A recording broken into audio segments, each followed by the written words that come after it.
Perfect for summer, but wait until autumn. Welcome back to our channel. Today we're gonna make apple sorbet made with Norwegian apples. And we're jumping right into the first step, that is peeling your apples and cutting them up into smaller pieces. And remember to remove the middle of the apple. Now let's make syrup. Into a boiler, add in water and sugar and bring it up to boiling point. When you see that the sugar have dissolved, remove from the heat and it's ready to use. Next up, you add all your apple pieces and the syrup into a blender and blend it all together until every single apple piece is completely mushed. Add the apple mix into a Ninja container and freeze overnight.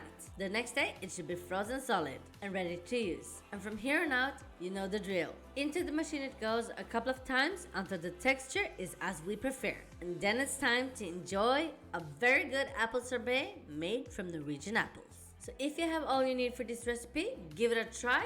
Give us some feedback. Thank you so much for watching this video and we'll see you in another video tomorrow.